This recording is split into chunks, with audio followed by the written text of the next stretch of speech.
Salut à tous, bienvenue à l'Art to Play, ici NTV en direct.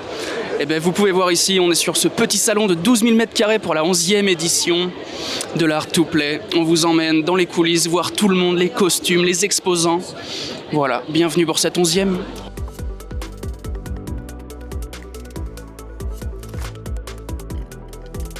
Bonjour, donc on est à Art to Play au Parc Expo de la Beaujoire le 19 et 20 novembre 2022 et on est là pour voir le stand de Japanime, un magnifique stand avec plein de choses. Voilà, on va faire un petit tour, il y a 60 m² de mangas, figurines, peluches, vraiment plein de trucs et donc on va commencer ça tranquillement. Donc on a une première partie avec tout ce qui va être peluches, goodies, figurines en extérieur vraiment immense à ce niveau-là et les vendeurs parce qu'on a une équipe assez mastoc, hein, vraiment on est 15 sur le stand pour être présent à tous les points, mais on va s'avancer un peu dans la foule.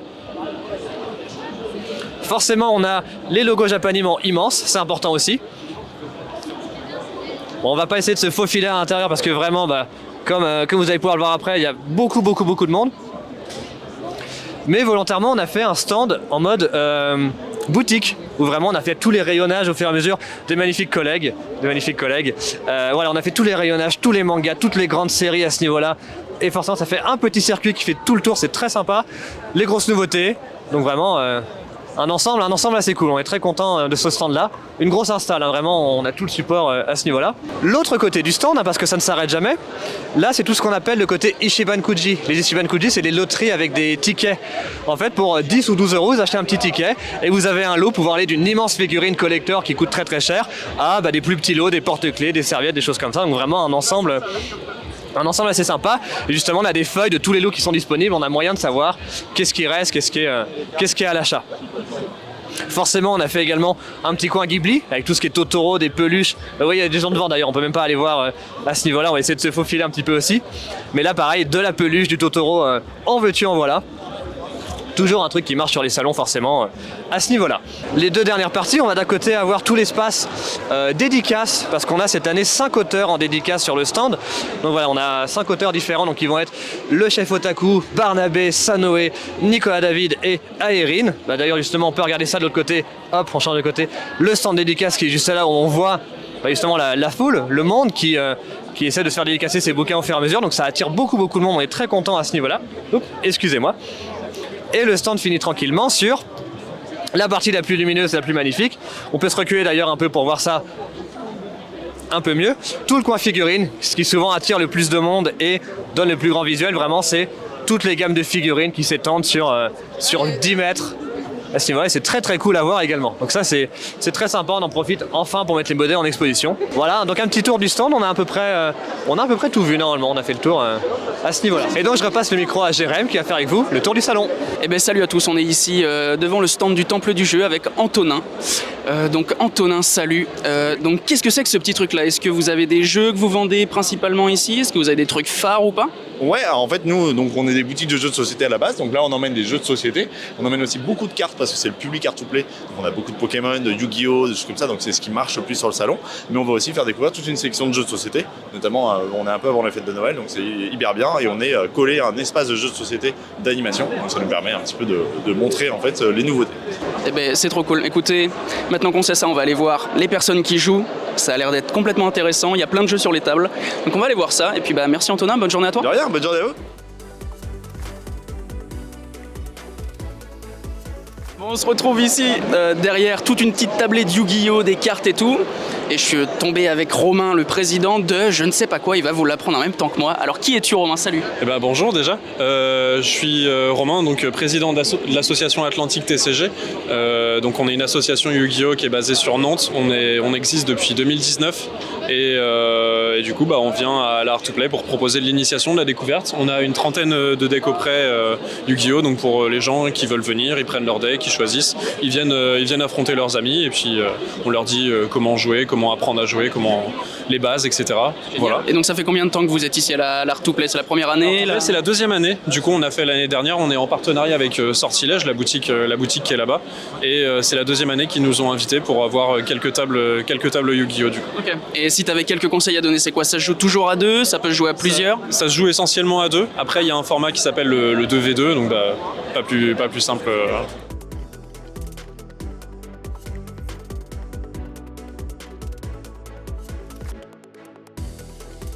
Eh bien écoutez les amis, je suis à côté de Stéphane sur le stand Hunter the Code. Quelque chose de très prometteur. On a eu une petite discussion, il nous expliquait et sincèrement ça vaut le détour. Eh bien salut Stéphane. Salut. Alors dis-moi tout, enfin redis-moi tout. Derrière la caméra on a déjà parlé. Eh bien qu'est-ce qui se passe ici là? Qu'est-ce que c'est que tout ça là, ces belles armures et tout?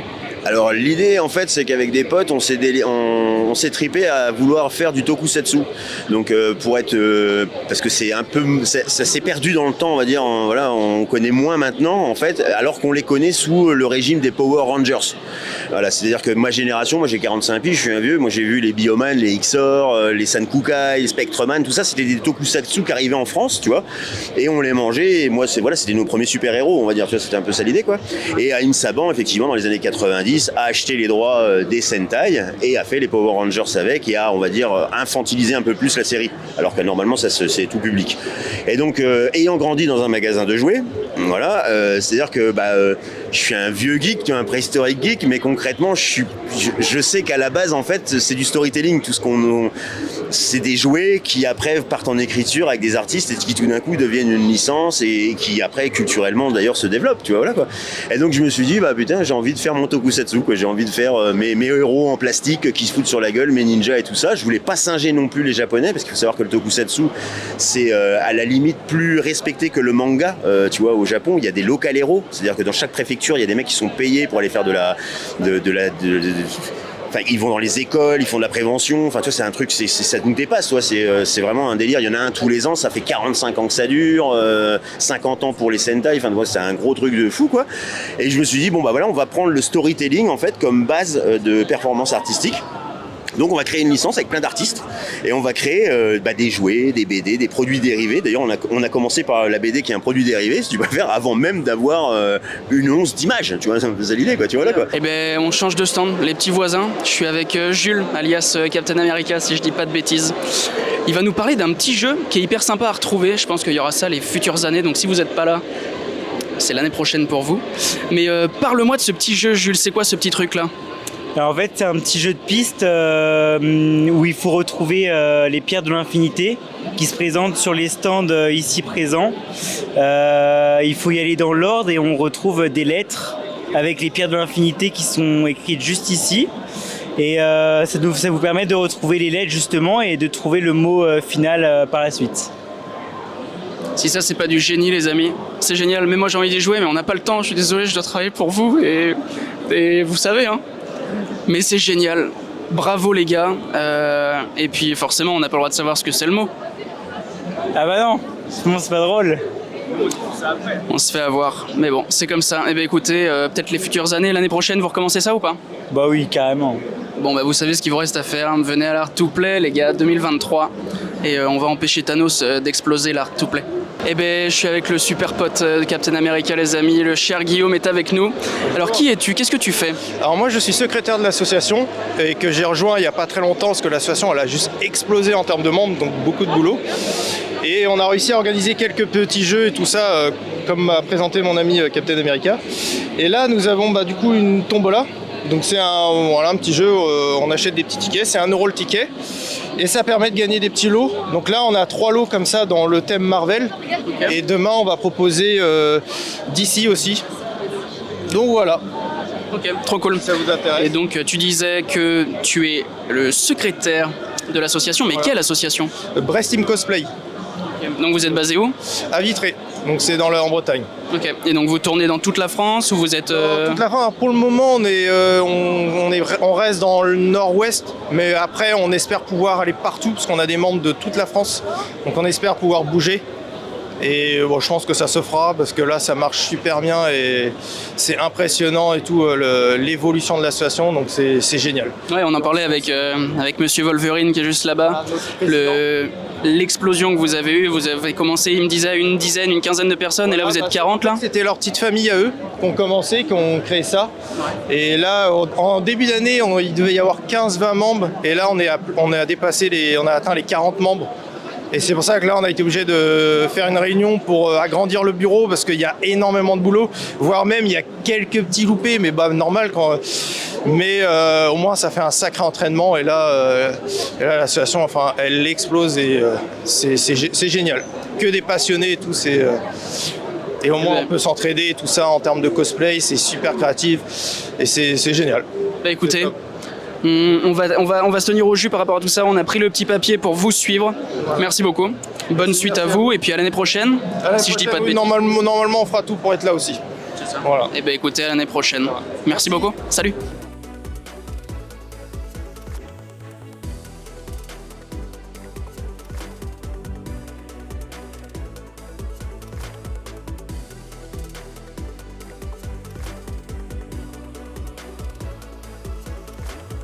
Est-ce que c'est Iron Shoe ou pas? Iron Pika. Iron Pika, on s'est dégouré depuis le début. Qu'est-ce que tu fais là? C'est quoi ce beau costume? Ah, c'est là pour montrer ce que je fais au niveau cosplay. Et tu fais ça, tu dis que ce que je fais, c'est que tu fais que du cosplay dans ta vie ou tu fais autre chose? Non. C'est une passion. T'es fond, c'est trop bien. Et ça sort d'où ce petit mix Iron Man et petit Pika? Des plusieurs qui sont là-dedans. Des plusieurs personnes qui sont dedans. Dans la tête, ouais. Eh ben, c'est un beau costume. T'as mis combien de temps à faire tout ça? Wow. Celui-là, j'ai commencé au mois de juin, terminé octobre, tous les soirs tranquillement. Bravo. Et je vois, c'est des petites pièces en impression 3D que tu fais, c'est quoi? Le casque, c'est la seule partie qui est vraiment en impression 3D. Après, tout le reste, c'est de la mousse. Ok. Mousse, beaucoup d'électronique pour commander tout le système. Et après, il y a le système.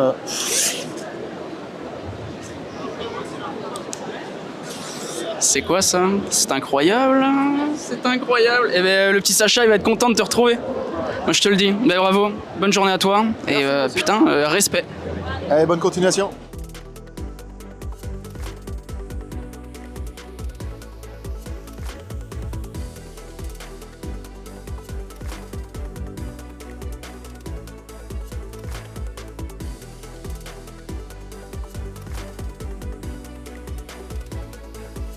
Putain, les amis, je tombe sur quelque chose de plus grand que moi, plus barbu que moi, plus Commodore que moi. Et le cher Commodore Nock, comme il sait si bien le dire, est avec nous. Ça va ou quoi?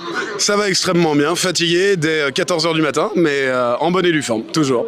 Et qu'est-ce que tu fais ici? Alors, deuxième édition, tu nous disais, c'est ça? Ici? C'est ça, la première édition étant l'année dernière, j'ai été convié par un ami qui s'appelle Descuir, dont là, le stand artisanal propose plusieurs articles en cuir. Je vais faire un petit peu de pub parce qu'il m'a quand même offert les places pour venir.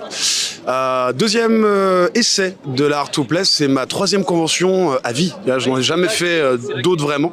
Je suis pas habitué à être dans un multivers aussi énorme avec des références aussi jeunes et aussi anciennes, puisqu'on a des mangas, des références pop culture des années 80 et 90. Donc pour les anciens comme moi, ça fait plaisir de voir des gens avec un minimum de culture et pas qui font que du cosplay de Demon Slayer. J'ai vu tellement de Tanjiro, je vous aime, vous êtes magnifiques. Et donc du coup, troisième essai, et avec grand succès, puisque le but pour moi n'est pas de me faire mousser, mais de faire plaisir aux gens, proposer des photos et de faire quelque chose, une petite animation à chaque fois que je rencontre des gens. Voilà.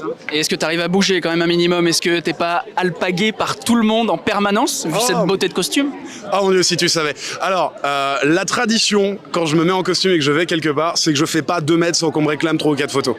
Donc en général, ce qu'il fait, c'est que je parcours 10 mètres, je gueule sur les gens, je hurle, cassez-vous bande de pécores, je vous tabasse. J'arrive à un point, je me pose, et là, pendant 15-20 minutes, je laisse les gens venir prendre des photos, se mettre à côté, prendre des selfies, etc. Parce que ils y voient l'attrait du costume, ils y voient le travail qui est derrière, il y a le personnage aussi, donc j'essaye d'adapter la voix, de forcer un petit peu comme ça. Ah les enfants, allez loulou! Ah, bande de pécores! Tiens, ça passe nickel. Et donc du coup, il y a le personnage leur plaît. Ça y est, vous avez les oreilles défoncées les enfants, il y a saturation au maximum, on est content.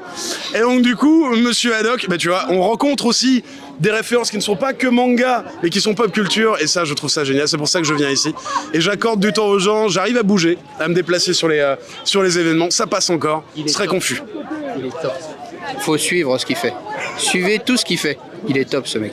Et donc du coup, non, vous avez des références ici qui sont aussi diverses que variées. Ça fait plaisir de rencontrer des gens aussi impliqués dans certains travails, puisque certains vont avoir des cosplays tout à fait standards, on va dire, qui ne nécessitent pas beaucoup de travail, mais qui s'impliquent dans le personnage, qui vont avoir une réelle passion. Et puis il y a des gens, par exemple comme moi, qui n'ont pas un personnage qui est qui est reconnaissable.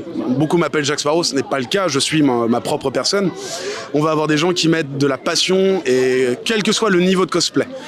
Et c'est le plaisir surtout de se transposer dans un autre univers, de couper avec la réalité, de se faire plaisir aussi avec les gens, de pouvoir interagir. Puis pour certains, pour les plus jeunes, c'est ils voient leur personnage préféré, pas forcément moi, mais je pense par exemple du coup à du Demon Slayer par exemple, ils voient leur personnage préféré, c'est une interaction, c'est une sortie de la routine. Et c'est cette passion-là qu'il faut vraiment conserver dans les conventions manga et même les conventions en général de pop culture. C'est vraiment un aspect qui est très important, puisque les gens sont là pour leur plaisir à eux et pour le plaisir des autres avant tout.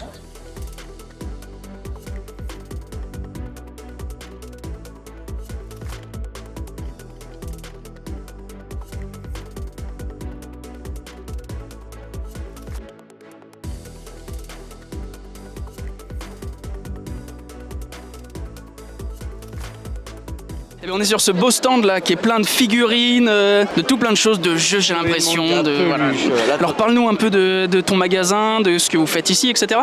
Eh bien, on est là pour justement promouvoir un peu tous les produits qu'on a. Ça va être tout ce qui va être les mangas sur toutes les séries, les grosses séries qui sont connues, les animés aussi. Okay. Mais on a aussi tout ce qui va être figurines, produits dérivés, maquettes même, qui commencent à venir justement à revenir à la mode un peu en France, parce que c'est très connu au Japon, mais très peu en France. Et au final, on a même un tout jeune youtubeur qui nous explique et tout ça, et qui peut même dans notre magasin de temps en temps va faire des présentations, des montages. Puis on va avoir tout ce que tu connais comme d'habitude, figurines sur Jujutsu Kaisen par exemple, Tokyo Revenger, One Piece, tout ça. Ce sont des petites figurines qui prennent de la déco et qui sont tout un art en fait maintenant dans notre univers. Eh bien, trop bien. Écoute, t'as un magasin physique, c'est ce que tu me disais. Où est-ce qu'on peut retrouver tout ça? Eh bien, au plein centre de Nantes, donc place Royale, à côté du glacier Amorino, il y a tout ce qu'il faut. Comme ça, si jamais t'as une petite dalle, juste après, tu peux venir nous voir et on t'expliquera, on t'accueillera. On a 300 mètres carrés, premier étage que du manga, deuxième étage que du produit dérivé. Ça défonce. Et donc ici, Art2Play, c'est la première fois pour vous? Ça fait longtemps que vous venez? Oula, non, ça fait longtemps qu'on vient. J'aurais pu te dire exactement la première Art2Play qu'on a fait, mais en tout cas, rien que l'année dernière, on y était, juste après la réouverture après le Covid. Ça a déjà super bien marché. Cette année, on est réaccueillis par tout le monde sur un plus grand stand que l'année dernière, et surtout par les gens qui nous connaissent bien et qui nous adorent et qui viennent nous voir exprès parce qu'ils savent qu'on va être là. Ben, merci beaucoup Quentin, infiniment. Et puis écoutez, l'année prochaine, je suppose qu'on vous retrouvera aussi. Avec grand plaisir, c'est sûr. Ouais. Et ben voilà, vous savez ce qu'il vous reste à faire. Si vous êtes derrière votre écran et que vous y étiez pas ce week-end, venez l'année prochaine. Voilà, vous rencontrez Quentin. Et c'est quoi le nom? Otaku Nodera. Otaku Nodera, il y a tellement d'attentes et on voulait vous faire un petit spot sur la bouffe, mais on pourra pas. Donc on va vous laisser avec des petits plans de coupe, messieurs, dames, gentiment, et en vous disant à l'année prochaine. Ça sera sûrement moi encore une fois. Je vous fais des gros bisous et merci d'avoir regardé cette émission en entier, ça fait très plaisir et à l'année prochaine. Ciao.